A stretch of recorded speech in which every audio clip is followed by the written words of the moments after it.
me the story of Jesus, write on my heart every word. Tell me the story most precious, sweetest that ever was heard.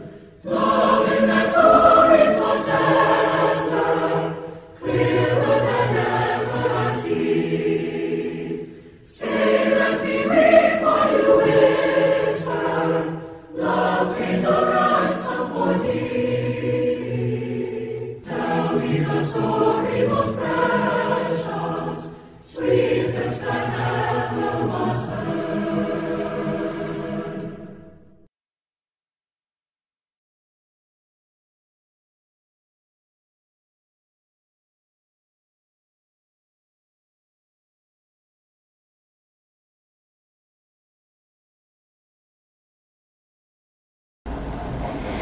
Okay, this morning we're going to continue with and conclude our study on Christian giving. Turn to Proverbs chapter 4. We'll get back to Proverbs chapter 3. We'll get back to our home text. And as you're turning there, I want you to remember this is a promise that God makes, and it will stand just as sure as every other promise that God has ever made. And it's important to understand that. If we trust God and we do what God asks us to do, there is a promise here. And this promise will come about just as surely as every other promise that He's ever made. So the question is, and for some reason, this is a big problem that a lot of people have until they finally realize that they need to do this. And then once they realize that they need to do it, then all of a sudden they start to see the promise come about, and after a couple of months, they're getting along better, and then they don't understand why they never did it before. They just fail to see it. But this is the promise from God. Honor the Lord with thy substance, and with the first fruits of all thine increase. So shall thy barns be filled with plenty, and thy presses shall be burst out with new wine.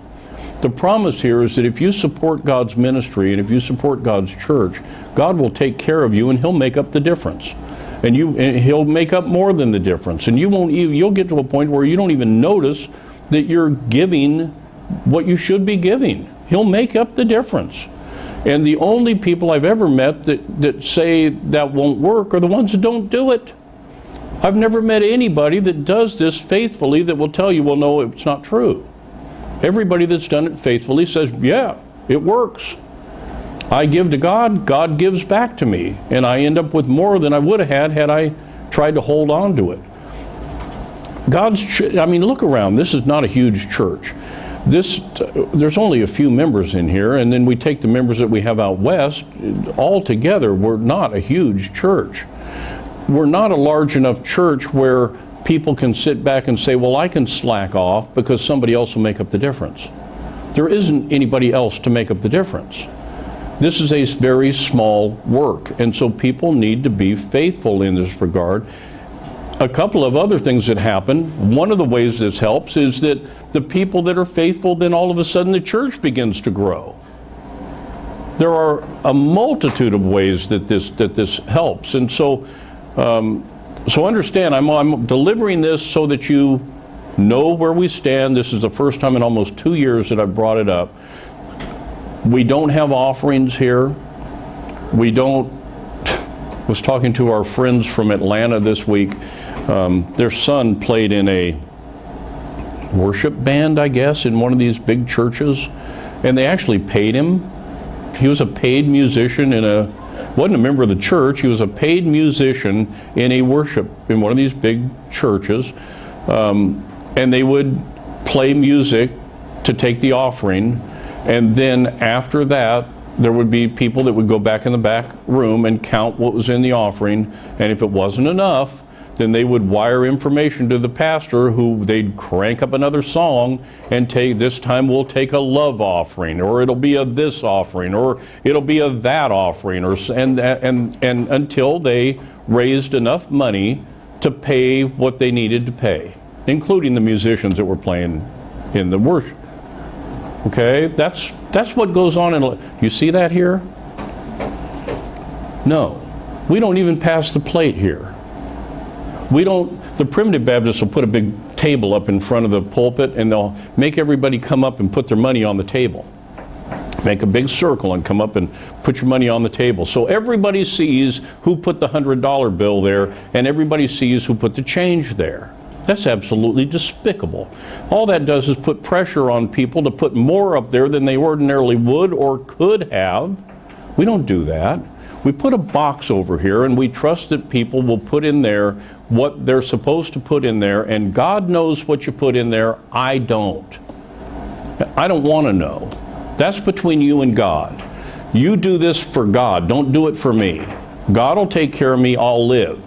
But you do this for God. That's what's important. You step out in faith and do what God tells you to do, and He promises here that He'll make up the difference. So the question is, do you trust Him? If you trust He'll do it? Do you believe Him? Now, we went through a whole bunch of stuff last week. I'm not going to cover that ground again. I'll just refer you back to that sermon. But we want to pick up at another point. And if you turn to 2 Corinthians chapter 8. Now, 2 Corinthians chapters 8 and 9 give instructions relative to giving, but I want you to understand that based on the context of those two passages, it's not specific guidelines and instructions for giving to the church. And I will show you that when we get into charitable giving, this is primarily instructions for helping poor folks. There are different requirements for this. When it comes to taking care of supporting God's house, that's a requirement that He's laid down forever, and it's your duty to do it. I do it, you do it, we all do it. These instructions deal primarily with giving to poor saints or to other congregations or raising additional things for, like the time when we moved our members from Colorado here and we took up an offering for that. And those types of things. But there are some good teaching that comes out of this relative to this. But don't take this and think that this is a hard, fast rule relative to how you give to the church. Because just look at what it's talking about. It's talking about giving funds to another group of saints. That's not giving to the church. It's a different thing. But again, there are good things to come out of it that we can pull out of it and use for this. Okay, but don't take it as an absolute guideline for what we do with the house of God. 2 Corinthians chapter 8 and verse 1 says, "Moreover, brethren, we do you to wit of the grace of God bestowed on the churches of Macedonia." The thing I want you to notice here, this is a grace. This is a grace of God bestowed on the churches of Macedonia. Charity is looked at as a grace. Being charitable is something that God graciously gives you the opportunity, the wherewithal to be able to do it, the mind to want to do it, and then tells you to do it. Now, it's not grace in the sense that it's got to get you into heaven. You don't buy your way into heaven.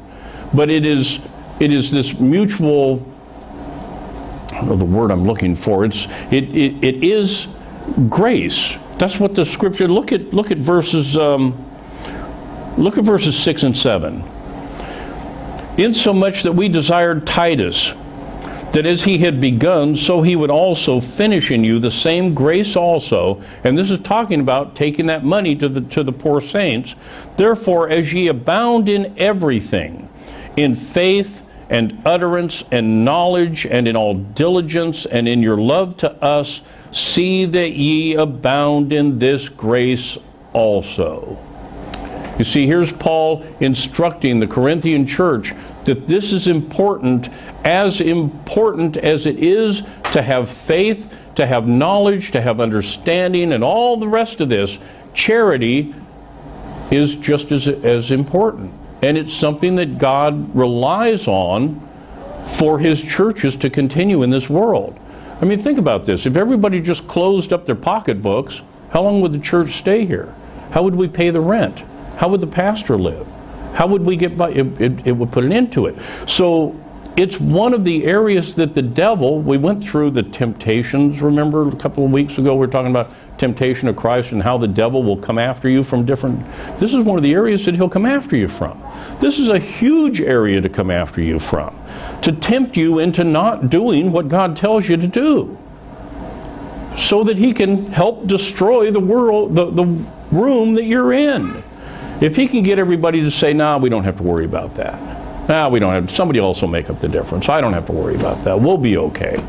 And nobody makes up the difference, how long do you think we'll be here? Not that long. So that's one of the avenues that he comes at you from. God gives you this promise that if you will, let me read it again, honor the Lord with thy substance and with the first fruits of all thine increase, so shall thy barns be filled with plenty, and thy presses shall burst out with new wine. There's the promise. He tells you to do it. Promises that you won't even miss it if you do it. But if you don't do it, you could end up losing a church. That's why it's important. And yet, there are so many people that have made such a mockery of it over the years. That's one of the reasons that we stay away from it and don't preach it very often.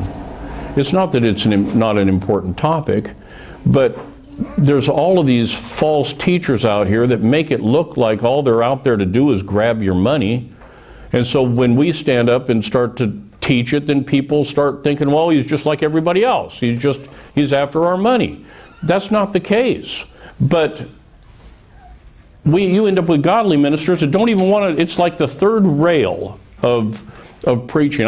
This is a term I learned in business dealings in Chicago. I think it's one of the few places that has this. If you don't know what a third rail is, I'll tell you. The subway system, it's a train that runs on rails, and there is a third rail there. And that third rail carries the electricity that sends that train down the track. And so the last thing you want to do is touch that. If you touch that rail, that third rail, and you're standing on the ground, you'll electrocute yourself. And so there are certain things, they use this term a lot in politics. There are certain things you just don't go near. You don't touch that, because that's a third rail and it'll kill you. And as a result, we stay away from this because of false teachers that have made such a mockery about it. When we stand up and start to preach on it, there are people that think, well, you're just like one of those other false teachers. It's become a third rail, and yet it is a promise of God that he will take care of this, and it's written right here in the Bible, and I didn't write this Bible. So from time to time, we need to go over it just to keep people to understand that this is something that's important. Look at verse 19 of this same passage. And not that only, but who was also chosen of the churches to travel with us with this grace which is administered by us to the glory of the same Lord and declaration of your ready mind. You see, being charitable is something that God puts within his children of God, his children. And it's for us to bring it back out again, whether it be supporting the church or whether it be supporting the poor in the church or whether it be supporting other churches or whatever. We should plan our lives in such a way that we make more than what we just have to get by on so that we can help others. That's basically what he's telling. Now, remember, in the first century, times were different. It may not have been all silver and gold and dollar bills. They didn't have that stuff. Well, they had silver and gold, but they didn't have that kind of. You might give somebody a cow. It might be livestock. It might be fruit that you grew in your garden. It might be any number of things that you were helping people with. In today's society, we've gotten it down to the point where most people don't farm, and so they don't have those types of gifts to give. So we've dropped it down to dollars and cents. But understand that there were times when people would be charitable. I remember my dad's family. They used to give livestock away if they didn't during the Depression. If they didn't have anything else, that's what they had, and that was worth something. That was valuable, and they were sacrificing something of value to other people to help them get through. That's the way people did things for centuries. Nowadays, it's more just dollars and cents. But understand that there are other ways also. Another thing I want you to notice here. First, turn to 1 Chronicles chapter 29, and let's see what David says about this. 1 Chronicles chapter 29. We're going to begin at verse 10. Because when we give to God, we're merely giving back what he gave to us. We're giving back a portion of what he has given to us. That's all. You don't have anything of yourself that God didn't give you. So whatever he gives you, he just asks for some of it back so that he can continue his work in this world. 1 Chronicles chapter 29, verse 10. Wherefore David blessed the Lord before all the congregation, and David said, Blessed be thou, Lord God of Israel, our Father, forever and ever. Thine, O Lord, is the greatness and the power and the glory and the victory and the majesty, for all that is in the heaven and in the earth is thine. Thine is the kingdom, O Lord, and thou art exalted as head above all. Both riches and honor come of thee, and thou reignest over all, and in thine hand is power and might, and in thine hand it is to make great and to give strength unto all. Now therefore, our God, we thank thee and praise thy glorious name. But who am I, and what is my people, that we should be able to offer so willingly after this sort?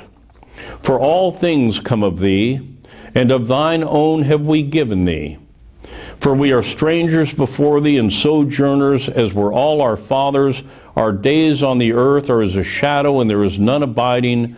O Lord our God, all this store that we have prepared to build thee an house for thine holy name cometh of thine hand, and all is thine own.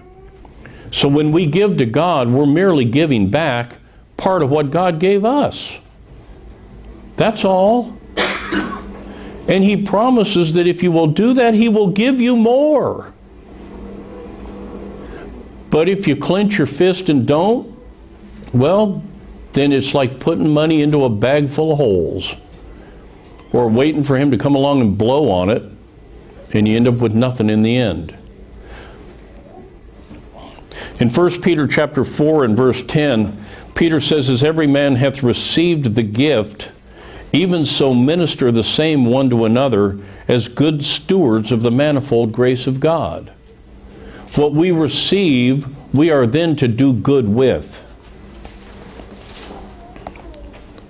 Turn to 2 Corinthians, oh, we're already in 2, you turn back to 2 Corinthians chapter 8.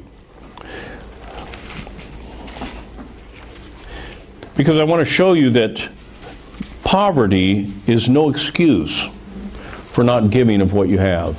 You may not have much, but that doesn't get you off the hook just because you're poor.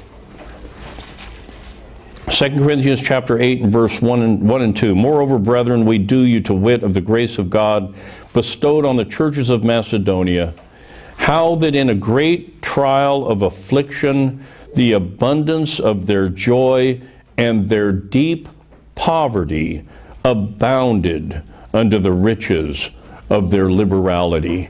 These churches were poor, and yet they gave more than others.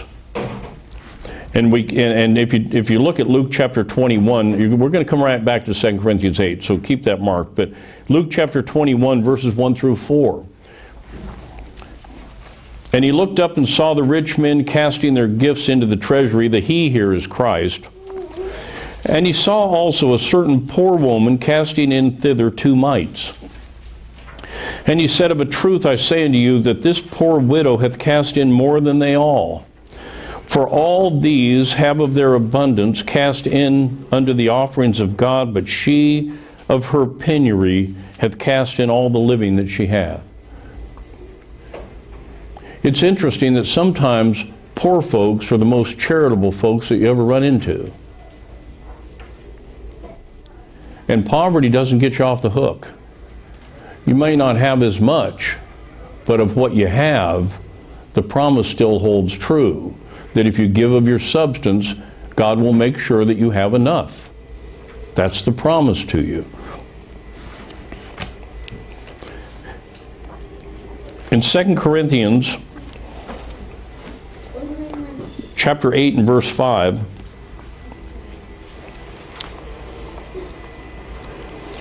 and this is a principle that we have to remember, because it's more important first that you give yourselves to God before you start giving to God's house. Don't think that you can support the work and not live as a Christian and think that it'll be accepted. Don't think that you can buy your way through the door just by giving of your money and not doing anything else. First, you must give yourself to God. 2 Corinthians 8:5, and this they did not as we hoped, but first gave their own selves to the Lord and unto us by the will of God. You see how that's important? In Romans chapter 12, verses 1 through 2. Romans 12, 1 through 2. Paul says, I beseech you therefore, brethren, by the mercies of God, that ye present your bodies a living sacrifice, holy, acceptable unto God, which is your reasonable service.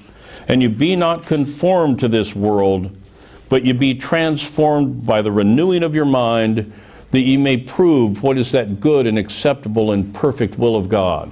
It's highly important that first we give ourselves to God, and then out of that we support His work. Because quite frankly, without that, our gifts aren't acceptable to Him. And remember, He's the one that you're giving to. When you put money in the box over there, you're giving to God, and you want God to accept those gifts. You understand that. That goes to help pay the cost of the church and pay the minister, but you're not paying me. You're giving to God. That's important, and that's who's going to reward you. That's why we keep it secret. That's why the box is over there for you to do with as you see fit, because God's going to reward you. I don't have any idea who does what.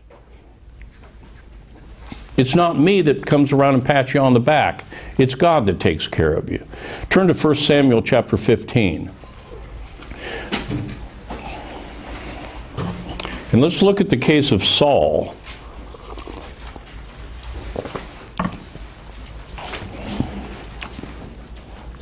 And you remember when he had been sent out to wipe out I believe it was the Amalekites, one of the A's, and he'd been told to completely and utterly destroy them. That was what he was sent to do. 1 Samuel chapter 15 verse 20 says, and Saul said unto Samuel, see, Samuel came down to see how things went. I have obeyed the voice of the Lord, and have gone the way which the Lord sent me, and have brought Agag, the king of Amalek. That's who it was. It was the Amalekites. And have brought Agag, the king of Amalek, and have utterly destroyed the Amalekites. But the people took of the spoil. That's a politician for you, isn't it? Let's throw the people under the bus. We have a perfect example of that going on in Washington right now. Anything that happens is not his fault.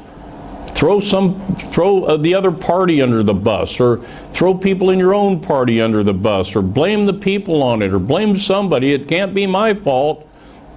Friends, that's human nature. That's fallen human nature. Remember what Adam did in the Garden of Eden? When God came to him and he said, the woman thou gavest me, she gave to me and made me eat, throwing his wife under the bus. That's fallen human nature. Anytime you start throwing somebody else under the bus, stop. If there's a problem, admit that you screwed up and get it over with. Don't blame everybody else for your issues. Don't play the victim. That's not how it's to be done. If you have an issue, then deal with the issue. Don't blame everybody else for it. The people took of the spoil, sheep and oxen, the chief of the things which should have been utterly destroyed, to sacrifice unto the Lord thy God in Gilgal. So now he's going to try and turn this around and make it good. We took it, but we're going to sacrifice it to God, so it'll be okay. And Samuel said, hath the Lord his great delight in burnt offerings and sacrifices, as in obeying the voice of the Lord? Behold, to obey is better than sacrifice. Understand that. Obeying God is better than sacrifice. And to hearken in other words, to listen to what he says, than the fat of rams. For rebellion is as the sin of witchcraft, and stubbornness is as iniquity and idolatry. Because thou hast rejected the word of the Lord, he hath also rejected thee from being king. So it's important that you first give yourself to God, or your sacrifices just aren't acceptable. Now also, back to 2 Corinthians chapter 8, if we look at verse 4, we will see that giving is an act of Christian fellowship. 2 Corinthians chapter 8 and verse 4, praying us with much entreaty that we should receive the gift and take upon us the fellowship of the ministering to the saints. Last night we met over at some members' house, and they cooked food for everyone. They welcomed everyone into their house. We called that a fellowship, didn't we? Does that not fall right under what we're talking about? And I mentioned earlier that it's not all dollars and cents. There are other ways to be charitable to other people within the church that mean just as much, that take care of just as much. And this is one of the things that we give. By giving to others, whether it be food, whether it be money, whether it be clothing, whether it be support, whether it be help, whether it be assistance, whether it be whatever, it's charitable. And that's in the heart of God's children, and we see that a lot here. We do. Don't think that I'm beating the pulpit and trying to accuse people of not doing what they're supposed to be doing. You're doing what you're supposed to be doing. But from time to time we have to bring this out so that people hear it again. Because sometimes you forget, and sometimes you hear something that you didn't catch the last time. Okay? Another thing in verse 9, 2 Corinthians 8:9, for ye know the grace of our Lord Jesus Christ, that though he was rich, yet for your sakes he became poor, that ye through his poverty might be rich. This rests upon the foundation of Christ's gift that he gave to us.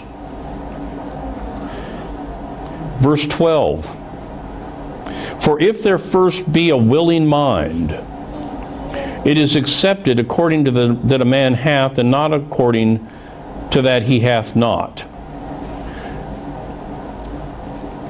Now, saying you're not willing isn't a loophole. You don't get out of it by saying, well, it says, you know, if you first have a willing mind and I'm just simply not willing. That doesn't work real well. You don't get off with that. It's expected. God expects it of you, whether you're willing or not. So if you're not willing, get willing. Become willing. Fall down on your knees and ask God to make you willing. Ask God to give you the grace that you need to be willing to do what he's asked you to do. He'll answer. There's so many things that we, other things that we deal with, that people fall into, problems that they fall into, that you could apply the same thing to them. Fall down on your knees and ask God to help you with that. Whatever it might be, ask for help, and he'll get you through that one. It's the same with this. It's the same process, whether it be this or something else. Whether you have an addiction with something that you just can't seem to give up, or whether you have a problem with something that you can't seem to get away with. You spend too much money on a credit card, or you whatever it might be. Pray to God to help you get past that and get over it, and he'll help you get past it and get over it. Same with the giving. 1 Chronicles chapter 29.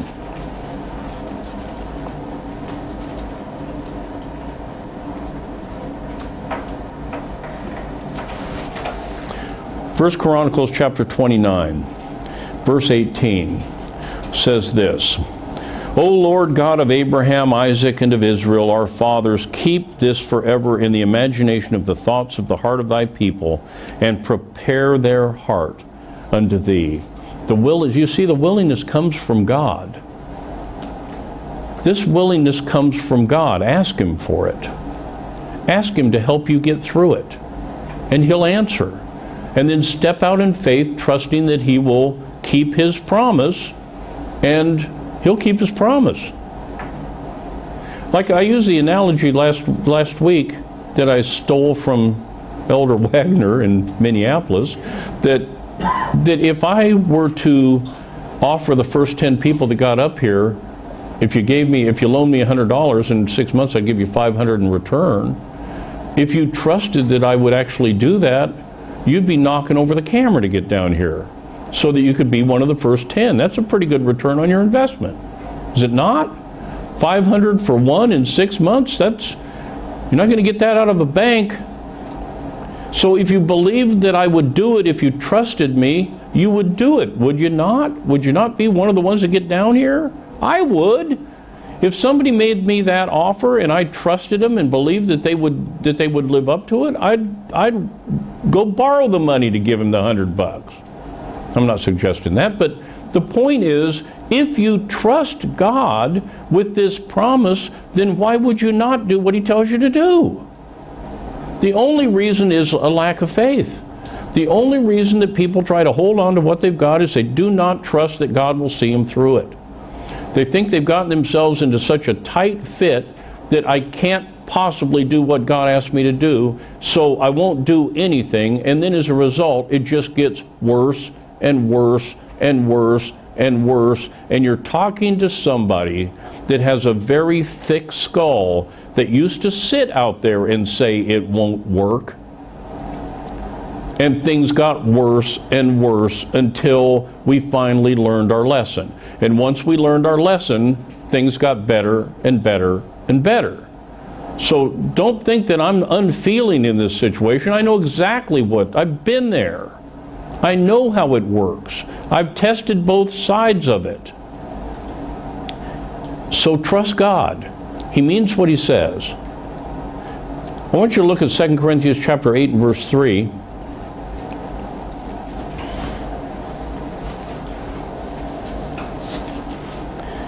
And I want you to look at these Macedonians, these poor folk, where Paul says, "For to their power I bear record, yea, and beyond their power they were willing of themselves." These Macedonians were willing to go borrow money. They were actually willing to go to sell stuff to raise money to send to the poor saints, to go borrow money to send to the poor saints. That's how willing they were. And yet that's certainly not required. God doesn't require for you to go out and borrow money in order to support His work. He says you should take it out of what you have. He'll bless you to have something, you take a portion of it and support the work with it.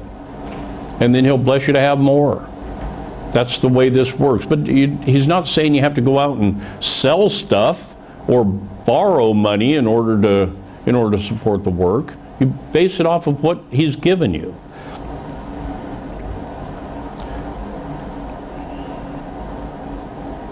Now there's one other point that we need to remember, and that is that being willing to give is good, but you have to perform it too.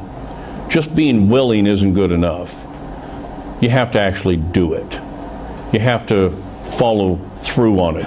Look at 2 Corinthians chapter 8 and verse 3. Chapter 8 verse 11, where Paul says, "Now therefore perform the doing of it, that as there was a readiness to will, so there may be a performance also out of that which you have." Out of that which you have. Remember, these Macedonians were considering going out and selling stuff or borrowing money. He's telling them, no, out of what you have. You don't have to go get money, just out of what you have. That's what you're going to support this with. Now, look also at Philippians chapter 2 and verse 13 on this topic of not only being willing but performing the duty of it. Philippians 2:13 says, "For it is God which worketh in you both to will and to do of His good pleasure." And in Isaiah 1:19 it says, "If ye be willing and obedient, ye shall eat the good of the land. So it's wonderful to be willing, but you also have to perform it.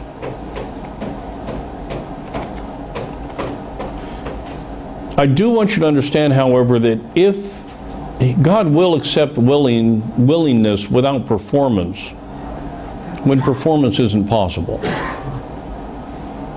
Turn to 1 Kings chapter 8.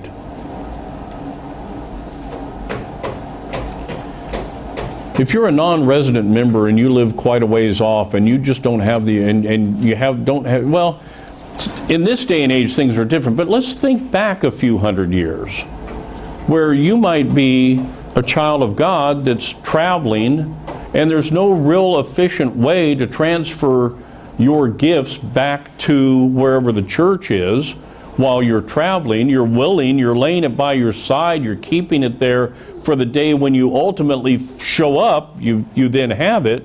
God will accept that because there's no real way for you to get it there. Does that make sense? Now, that may not be a good analogy for today because we do have the U.S. Postal Service that might get it to you.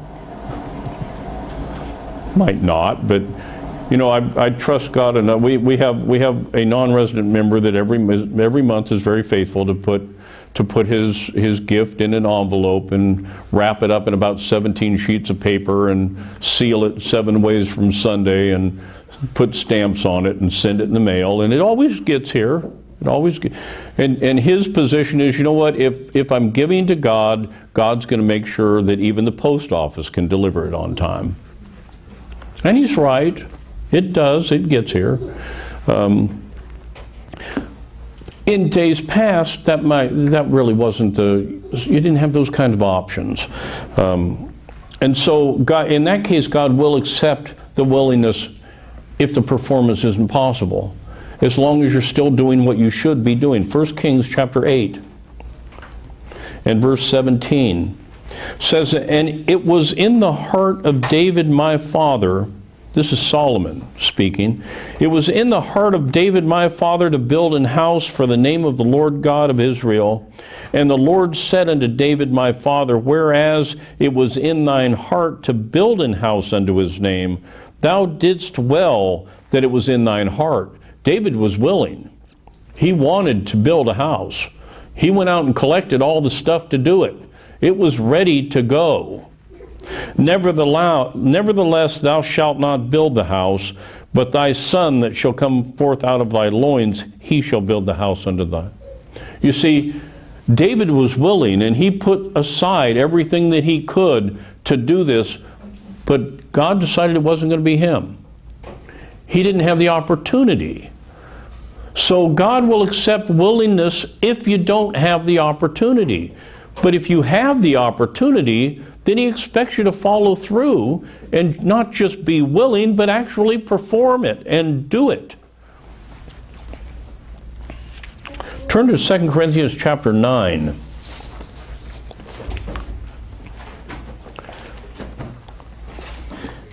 And the point I want to make here is that giving should be a matter of bounty. In other words, gracious liberality, not of covetousness.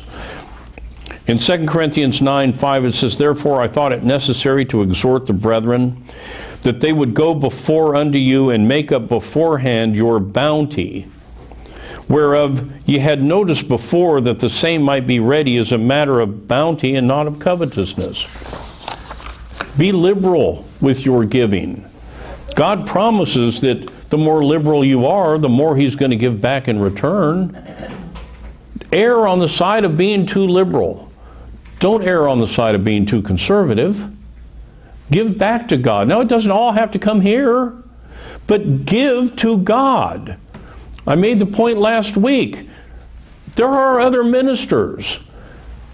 If you don't think that I'm going to do well with it, if you think I'm a shyster or something, then give it to one of the other ministers. But give liberally to God's work, and God will make up the difference. I don't understand why anybody would sit under somebody if they thought he was a shyster, but, you know, if you do, that's fine. Another point in 2 Corinthians chapter 9 and verse 7 is that Funds should not be raised by begging or coercion. 2 Corinthians 9:7, every man according as he purposeth in his heart, so let him give, not grudgingly or of necessity, for God loveth a cheerful giver. Now this speaks a little bit to those churches that have 17 offerings, does it not? That just keep beating people down. 5, 6, 7 offerings a sermon, that's all they do. And then there's no time left for the preaching, no time left to teach anybody anything, because they got to beat them up to try to get the funds out of them. It's not designed to be that way. Christian work, back to 2 Corinthians chapter 8, Christian work is to be supported out of the funds that the believers have and are forward to give. Now this is going to step on some toes. Not here, not in this room, and not amongst the churches we fellowship with. But it's going to step on some toes of some other folks out there. 2 Corinthians 8:14. But by an equality that now at this time your abundance may be a supply for their want, that their abundance also may be a supply for your want, that there may be equality. And in 1 Corinthians chapter 16:2, it says, upon the first day of the week, let every one of you lay by him in store as God hath prospered him, that there be no gatherings when I come. Now this was designed in context for those that they were taking up an offering for the poor saints, I believe in Jerusalem on this one. And so he wanted on the first day of the week for everybody to put it by their side so that when he came, they didn't have to then go, oh, I was supposed to do that. Let me go borrow some money to, no. Lay it there and keep it by your side. If for funds that you're going to do, not only for what goes in the box, but also for charitable gifts and other things, have them ready. Lay them by your side. Let it build up. And then when you need it, it's there. Don't count on, well, I'll take it out of that paycheck or whatever. No, keep a running tab on it.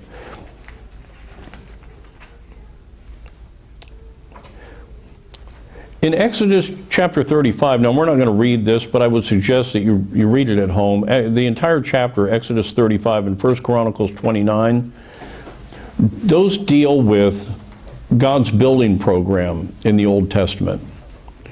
When they built the temple, when they built the tabernacle, when they had a building program going on, those chapters deal with that. We're not going to take the time to read it here, but you should read it at home, because a couple of things I want you to notice. These offerings for the building program were made willingly from the people. They were made liberally from the people, to the point to where, in the case of Moses, he had to tell them to quit. We have too much already. We don't need any more. That's how liberal the giving was. And David himself gave in 1 Chronicles chapter 29:3. I'll just read this quickly if I can find it. It says, moreover, because I have set my affection to the house of my God, I have of my own proper good of gold and silver, which I have given to the house of my God, over and above all that I have prepared for the holy house. So even David gave because of his affection for the house of God. Now this is an important thing to understand. When God builds a church, the money is there to build the church. You don't go borrow money from a denomination to build a big church building, which is one of the biggest businesses that denominations are in. If you're in the denomination, it's not the easiest thing in the world to go to a bank and borrow money to build a church. We have a loan officer here in the congregation. I don't think that he would be big on being able to underwrite a loan to a church to build a $2 million loan to build a church building. Well, where do you get the money from? Most of them get the money by going to the association or going to the denomination, and they borrow the money from the denomination to build a church. Well, now you're completely under the thumb of the denomination, are you not? And if they tell you we're going to accept gays in the church, are you not required to accept them, or they kick you out of your building? That's not how it's done in God's. That's why we meet in the Hampton Inn. Because I would love to have a little church building, but it takes the cash to do it. You don't, some of the old primitive Baptist churches, they've been there for years and years and years and years, and so they've got these little buildings that they've had for all that time. But they were paid, they were paid for that way. I remember when I was a kid, my dad was involved in some of the buildings that they built in the towns that we lived in, and I remember at one church that they bought the building from somebody else because it was going to be torn down. It was in the path of a freeway. And so they picked it up for nothing and moved it to a site and plopped it down on the lot, and then they had to put it all back together again and make it turn into a church and make it work. But it was all paid for out of donations that the people of that local congregation had done. They were able to pay for it that way. That's the way it's designed to be done, not to go out and borrow money from the association, which most of these big churches do. And now they're completely under the thumb of that association or that denomination in order to be able to keep their building. That's not the way it's done in God's church. This whole idea of people being willing to give and the money being there to do what we need to do militates against this idea of borrowing in order to build a church building or any other activity that you're involved in. Another point, if you turn to 2 Corinthians chapter 8, verse 2,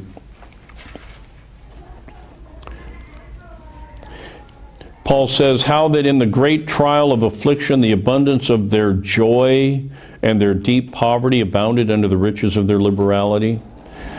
Any giving that you do should be associated with joy.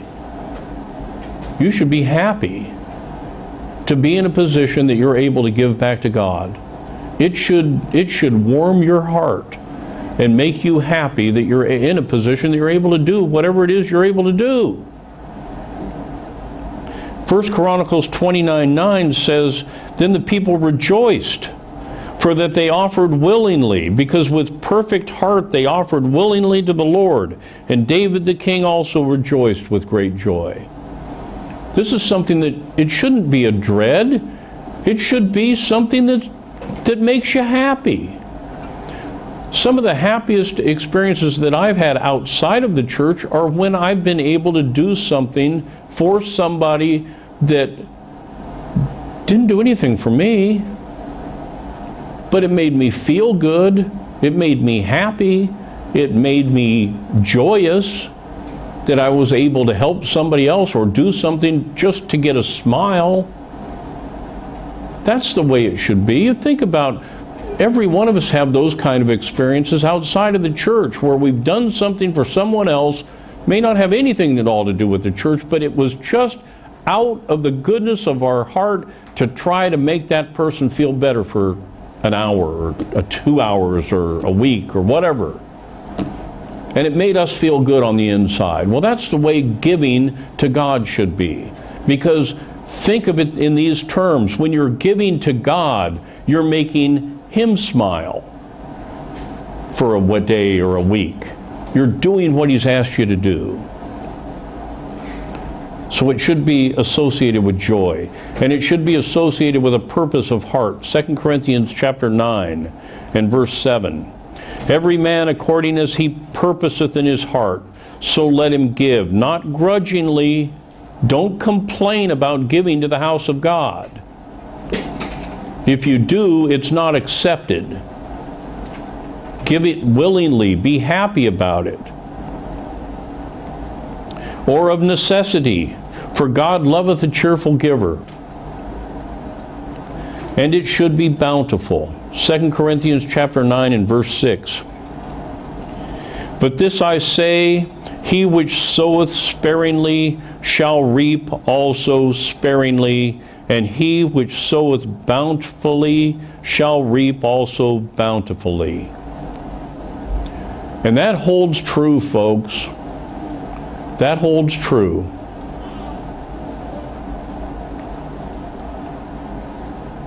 You know, that word abound,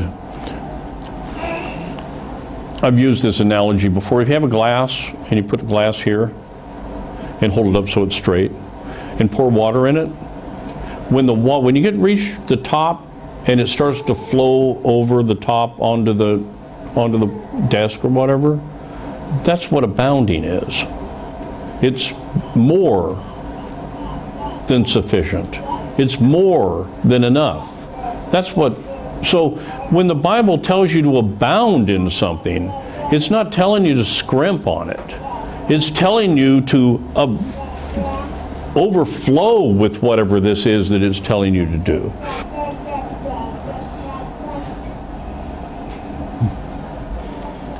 I'm getting competition from the back row back there, I think.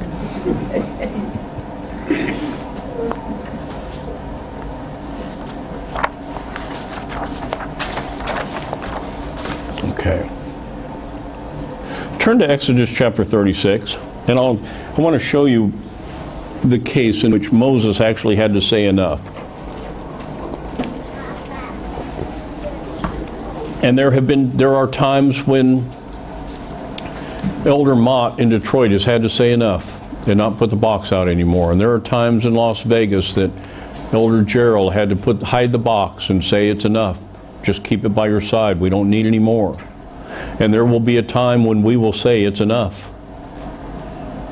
That's just how it works. In Exodus chapter 36, verse 5, it says, "And they spake unto Moses, saying, The people bring much more than enough for the service of the work which the Lord commanded to make. And Moses gave commandment, and they caused it to be proclaimed throughout the camp, saying, Let neither man nor woman make any more work for the offering of the sanctuary. So the people were restrained from bringing, for the stuff they had was sufficient for all the work to make it, and too much." Friends, that's abounding. That's abounding with liberality. When you get to the point where you have to say, stop already, that's too much. And that should give you joy to know that you've done that much. Now there are some other beneficial results in Christian giving.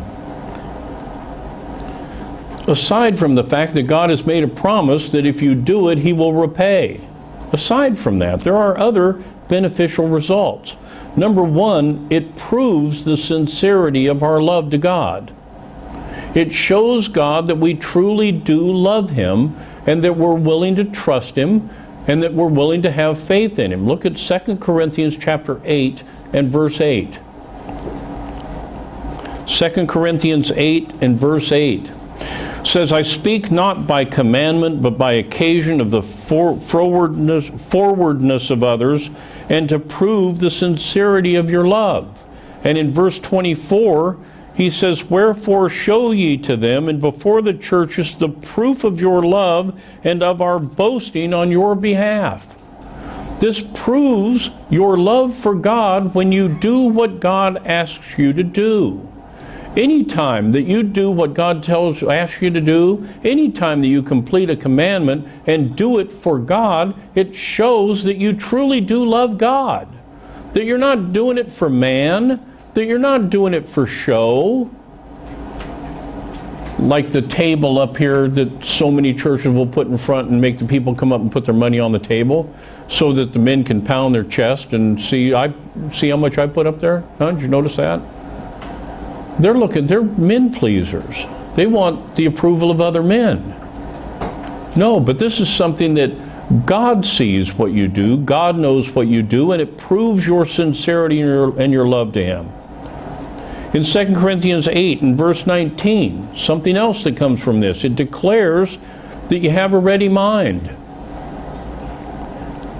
2 Corinthians 8:19, "And not that only, but who was also chosen of the churches to travel with us with this grace, which is administered by us to the glory of the same Lord and declaration of your ready mind."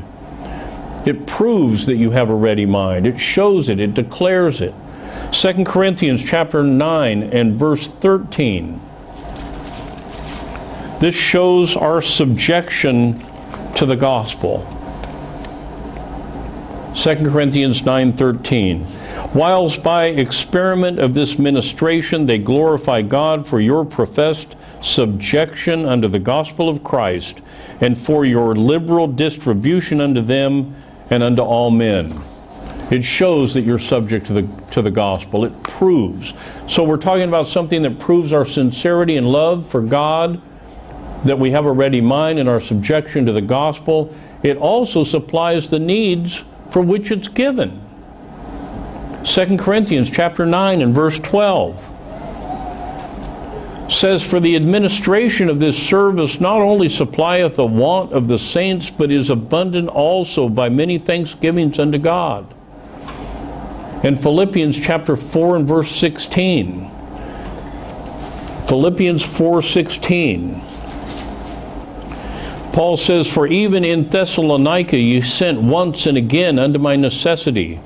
In verse 18, but I have all and abound, I am full, having received of Epaphroditus the things which were sent from you, an odor of a sweet smell, a sacrifice acceptable, well-pleasing to God. So it supplies those needs for which it's given.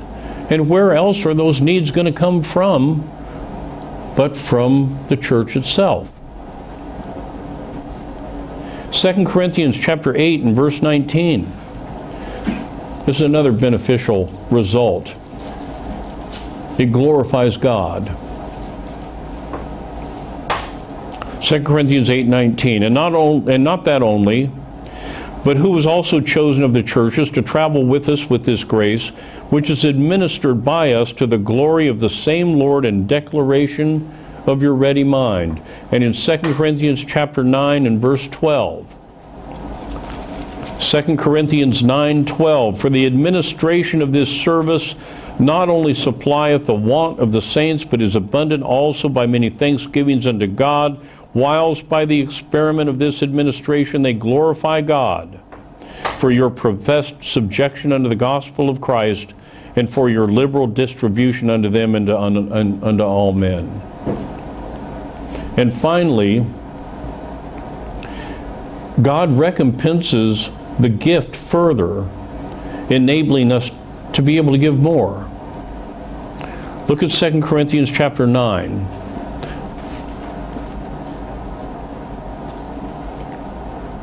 Second Corinthians chapter 9 and verse 8. And God is able to make all grace abound toward you, that ye always, having all sufficiency in all things, may abound to every good work. If you have all sufficiency in all things, then you have enough for everything. As it is written, he hath dispersed abroad, he hath given to the poor, his righteousness remaineth forever. Now he that ministereth seed to the sower both ministereth bread for your food, and multiply your seed sown, and increase the fruits of your righteousness, being enriched in everything to all bountifulness, which causeth through us thanksgiving to God. Remember what God said over in Proverbs, honor the Lord with thy substance, and with the first fruits of all thine increase. So shall thy barns be filled with plenty, and thy presses shall burst out with new wine. That's the promise. You honor God, you obey God and his commandments regarding this, and he will make sure that you are well taken care of. Over in Matthew, Christ said, seek ye first the kingdom of God and his righteousness, and all these things will be added unto you. Well, this is part of seeking the kingdom of God and his righteousness. And so it ties hand in hand with him making sure that you have enough, and more than enough. Philippians chapter 4:17. Paul says, not because I desire a gift, but because I desire fruit that may abound to your account. And that's what I say to you this morning. It's not that I'm trying to get a raise here, but I want to see the members of this church with fruit that abounds to their account. And this is one of the necessary things that brings that about. One of the areas, and I've taught this, Elder Gerald has taught it, Elder Mott has taught it, Elder Boffey has taught it, Elder Wagner teaches it now and always has. I can go down the list, almost did.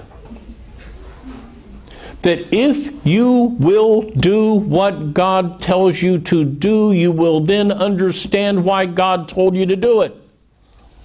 That the understanding comes in doing the work. I will never forget the tongue lashing that my dear sweet wife took from a former friend of mine when we were in Las Vegas and she was worried about being baptized. Scared to death of getting in the water. Knew she should do it, but was afraid of it, and that man just took her to task and did much the same as I've done in this sermon. Prove it. Prove him. And you'll understand when you come up out of the water. And she's understood better when she came up out of the water. Now, had she never been baptized, she would never understood that. God would never show it to her. It's the same with this. For those that sit back and say, well, I'm just not going to do it, well, then you'll never understand why you should. And you'll never understand others that do it, why they do. You just won't understand it until you stick your foot forward and start to walk in faith. And then once you do, God will prove it to you so that you don't worry about it anymore. Or at least not as much. Then it becomes just more of a oops, I forgot moment rather than a I'm not going to do it moment. Okay? But it's important that we hang on to that. It's important that we understand that God does require that we support His work here in this world. Now, I've given you the instruction. This is the first time since February of 2014. You probably won't hear it again until January of 2017. You heard it this time because 4 or 5 people kept beating on the door asking me to bring it. So it's on YouTube. It will be on YouTube this afternoon. If you need to go take a look at it again, go watch it there. And next week we'll move on to something else. With that, let's stand and sing number 6, and then we will be dismissed with prayer.